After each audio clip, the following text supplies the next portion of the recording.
passerei la parola a Mario Caligiuri, che è il coordinatore legale del pool legale della Rete Abuso. Mario. Buongiorno a tutti e grazie della partecipazione. Noto che abbiamo 23 partecipanti, quindi io necessariamente devo calibrare il mio intervento, grazie anche a ai due che mi hanno preceduto, con particolare riferimento ai punti che sono stati toccati che riguardano da un lato le violazioni delle disposizioni sovranazionali, citando appunto Lanzarote, ma direi anche Istanbul, in stretta relazione con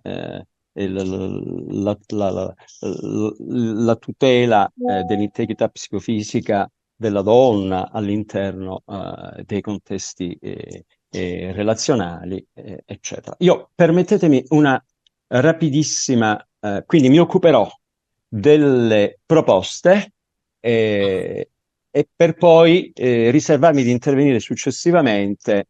Prego, Francesco, stai dicendo qualcosa? Ah, ok. Mi, mi sentite? Mi senti? Si sente? Sì, sì.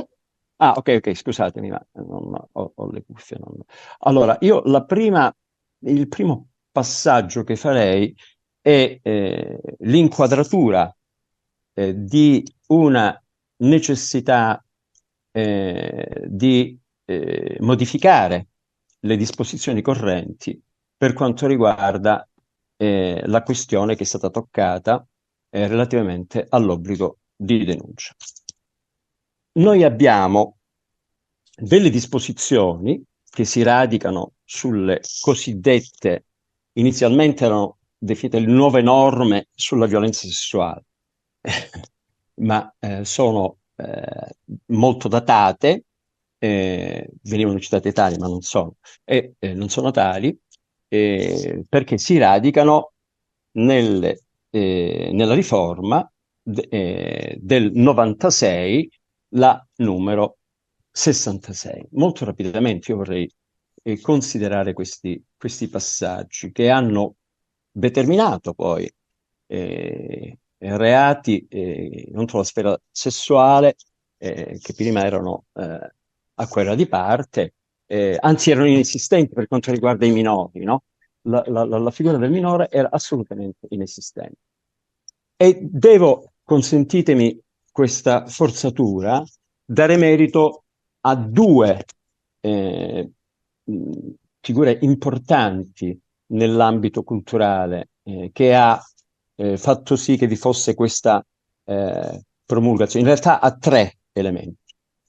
Il primo è dato dalle motivazioni politico-ideali che hanno portato al movimento femminista che riuscì così a raccogliere in quella particolare congiuntura 300.000 firme per affermare la necessità che questo diritto venisse riconosciuto, cioè la trasformazione di un reato contro la persona da diventare tale, anziché una visione assolutamente deviante, e quindi riuscì a raccogliere per affermare appunto con quel disegno di legge la dignità della donna e l'integrità in quanto persona. Quindi è l'affermazione del diritto di autodeterminazione del proprio corpo e sulla propria sessualità. Grazie a queste disposizioni noi ci troviamo in un contesto sia per quanto riguarda gli impulsi derivati determinati dal movimento femminista, sia per quanto riguarda la condizione specifica delle leggi, ad un apparato di norme che possiamo dire è fermo, è sostanzialmente fermo da 30 anni, se non sbaglio. È vero che abbiamo avuto i vari soccorsi, scusate, i codici, i codici rossi, il codice rosso rimodificato ulteriormente e tutto ciò che è inutile citare. Ma è altrettanto vero che ci si trova di fronte ad una situazione di assenza di garanzie che incidono in prevalenza sulla prevenzione. Quindi coniugare prevenzione e tutela significa capire se effettivamente nel concreto l'attuale situazione che noi registriamo è tollerabile o no. E gli elementi che sono stati considerati poc'anzi segnalano una situazione diversa. Quindi grazie a due persone attive che all'epoca, io devo necessariamente citarle rapidissimamente, la dottoressa Anna Maria Serafini, che era deputata alla Camera e senatrice della Repubblica, che poi ha ricoperto vari incarichi parlamentari, e il dottor Pietro Forno, procuratore aggiunto allora presso la Procura della Repubblica, prima di Torino e poi di Milano. Sono totalmente assenti queste figure dalle citazioni che vengono normalmente fatte per rievocare, diciamo così, l'attività o meno nei cambiamenti legislativi. Io credo che sia doveroso. In quest'ultimo, soprattutto per quanto riguarda l'attività del dottor Forno, che è stato ideatore e direi realizzatore di tematiche investigative, a mio parere, ma non solo a mio parere, tra le più avanzate d'Europa. Fatta questa doverosa premessa di dare il riconoscimento a chi effettivamente ha lavorato per la promulgazione della riforma, ripeto, congelata nel 96, sulla violenza sessuale, che ha, diciamo così, reso la figura del minore sicuramente più centrale, no? Però abbiamo questa situazione ormai che richiama un cambiamento. Io arrivo subito ad evito di riprendere varie questioni che sono state trattate per dare appunto spazio a 23 persone ora che stanno ascoltando. E arrivo alla necessità di intervenire, e quindi è un aspetto immediatamente propositivo che si collega, perché è stato citato poc'anzi, si collega alla espresso indirizzo che ha dato l'ONU. Noi in quell'occasione eravamo presenti agli incontri che in 3 giorni sono stati tenuti ed eravamo presenti quando, se vi collegate, vedete quel video, quando l'Italia è stata redarguita efficacemente, cioè prima di aver formalizzato quegli ammonimenti nei confronti del nostro paese, c'è stata appunto una considerazione dell'inattività del nostro paese, no? E da lì è derivato questo impulso al cambiamento che, come dicevo prima, a mio parere, e arrivo subito all'aspetto tecnico, è possibile realizzare, ma anche subito. E qual è? Noi abbiamo già nel nostro codice penale di merito, i colleghi che sono in ascolto capiranno, ma io devo, recepiranno al volo quello che dirò, ma io devo essere il più possibile chiaro nei confronti di tutti coloro che ascoltano. Noi abbiamo già un articolo che è espressamente rubricato, omessa denuncia di reato da parte del cittadino, ed è limitato, permettetemi che prenda il Vangelo, il nostro Vangelo, che di chi opera in questo ambito, perché non vorrei dire delle inesattezze, che è il 364. Lo leggo rapidissimamente, vista consentendo. Allora, il cittadino che avendo avuto notizia di un delitto contro la personalità dello Stato, per il quale la legge stabilisce la pena di morte, l'ergastolo, non ne fa immediatamente denuncia all'autorità indicata nell'articolo 361, eccetera, è punito con la reclusione fino ad 1 anno o con la multa da euro 103 a euro, eccetera, eccetera. Io non mi soffermerei ovviamente sulla condizione reattiva del legislatore in relazione alla pena, ma a noi interessa che si centralizzi in modo molto chiaro e quindi un comando, un precetto normativo, questa integrazione. Quindi si potrebbe alla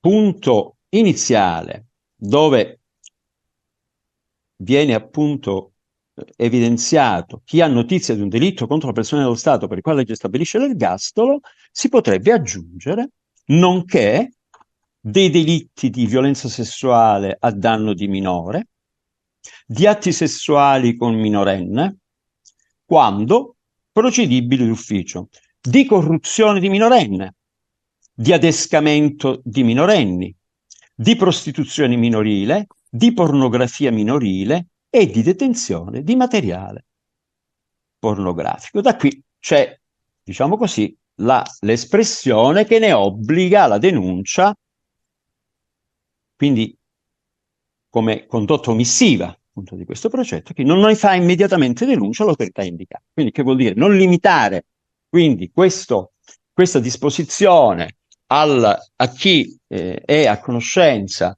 di reati commessi nella menzione di reati contro lo Stato, chi ha notizie di un terrorista, diciamo così, che prepara un attentato all'obbligo, viene ricalibrata questa unicità, diciamo così, parzialità della disposizione e allargata alle questioni che ci interessano e di cui stiamo trattando. Vorrei aggiungere, e mi avvio alla conclusione perché a me interessa molto anche come nei territori, nelle varie realtà del nostro paese viene considerata e viene recepita la condizione del minore. Dicevo, queste disposizioni, e prima mi sono espresso in modo critico nei confronti delle anche delle ultime modifiche, ma perché?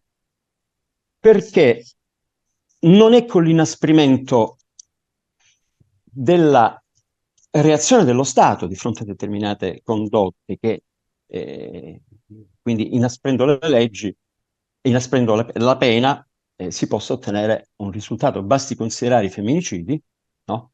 Dove, e qui arrivo all'altro punto, dove un reato predittivo del femminicidio, ma aggiungerei anche della violenza sessuale agita nei confronti delle donne e dei bambini, è il maltrattamento.